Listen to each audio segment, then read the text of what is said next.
นั่งสมาธินะไหว้พระสวดมนต์ภาวนาแล้วแผ่เมตตาแล้ว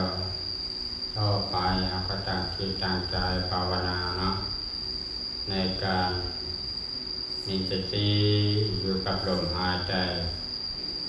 มีสติอยู่กับลมหายใจออก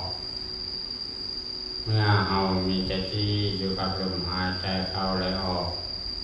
เราจะเป็นความทุกข์ทางกาย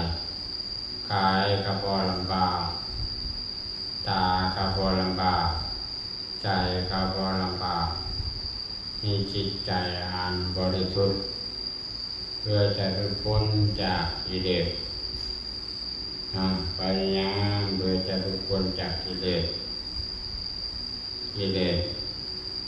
หมายถึงทุกจิตทุกอย่างสิ่งที่เราติดใจในอารมณ์ใดอารมณ์นั้นคือกิเลสเราพระเจ้าตรัสว่าเรามีความดำดีในสิ่งใดมีความผูกพันในอารมณ์ใดอารมณ์หนึ่งสิ่งนั้นเป็นที่ตั้งแห่งภพนั้นเป็นที่ตั้งแห่งความไปสู่อาบายนะเอาพยายามมีสติอยู่กับลมหายใจออกบ่ต้องคิดเรื่องอดีตบ่ต้องคิดในเรื่องอนาคตคิดว่าปัจจุบันเราจะเห็นอะไรจะบรรลุธรรมเห็นอะไรเราจะได้ปฏิบัติเอาถึงธรรมไวๆเพื่อจะลดเพื่อความทุกข์ของเราให้หมดไปคันความทุกข์เรายังมีอยู่เราก็พยายามไว้มันมีคันมีความทุกข์เมื่อใดเมื่อนั้นแหละเราบ่สบายใจคันสิ่งที่เราบ่สบายใจนั่นแหละคือว่าเราบ่สามารถจะภาวนาได้เลยเราบ่ภาวนาเราจะบ่มีจิตใจตั้งมั่นเลยเราก็บ่มีจิตใจเป็นสมาธิเลยมีแต่จิตใจเป็นฟุ้งซ่านมีจิตใจบ่มีก้าววงหน้าก้าววงหลังบ่สามารถจะบรรลุธรรมได้ก็ย้อนว่าสิ่งเรานี่แหละเดินบันดาลใจให้เอา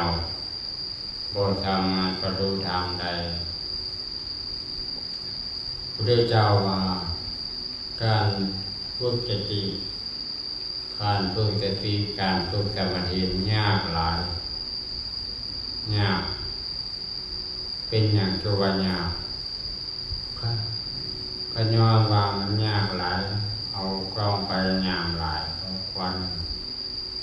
เป็นอย่างตัวยากเอานั่งสมาธิจิตใจเราก็ว่าบุญหลาย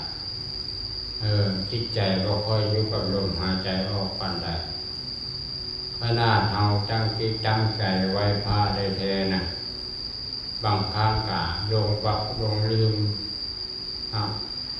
บางครั้งก็ข้ามก็มีบางครั้งก็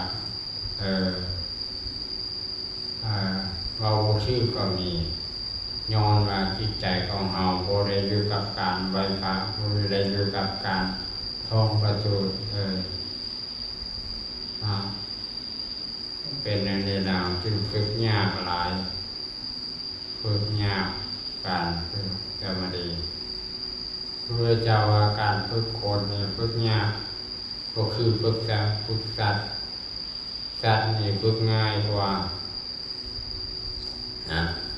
ก็คือนกแก้วเอาสอนเว้าหยังกับเว้าหนังมันฝึกง่ายเลยบางสัตว์ก็ฝึกง่ายบางสัตว์ก็ฝึกยากก็คือคนเฮาอะไรนะบางคนก็เว้าง่ายบางคนก็เว้ายากบางคนก็สอนง่ายบางคนก็สอนยากนะบ่มีคือกันหมดทุกคนอันนี้แหละเป็นว่าฝึกจิตใจฝึกสติฝึกสมาธิเพิ่มพูนปัญญาให้เกิดมันยากหลายอันนี้แล้วเอาพยายามอยู่กับลมหายใจออก ขันเอาเวลหลายจะได้อานิสงส์หลายเราจะได้บรรลุธรรมไว้เราอยู่บรรลุ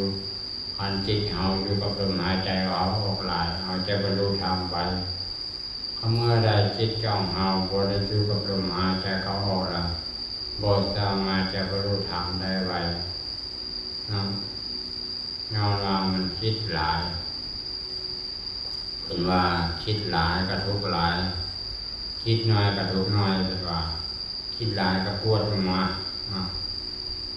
คิดหลายก็นอนบ่หลับนะเอาวางจิตใจของเราบ่ต้องคิดยากเลยเอาจะบ่รู้เอาจะบ่คิดมันคิดสร้างบุญกุศลก็เพราะว่าคิดแนวสิ่งที่บ่ดีคิดปรุงแต่งอันนั้นอันนี้อันนี้มันสิ่งที่บ่ดีนะเอาปัญญาเพื่อแก่จิตอยู่กับลมหายใจออกต่อไปนะต่อไปก็คือจิตกับใจของเราอยู่กับลมหายใจออกปัญญา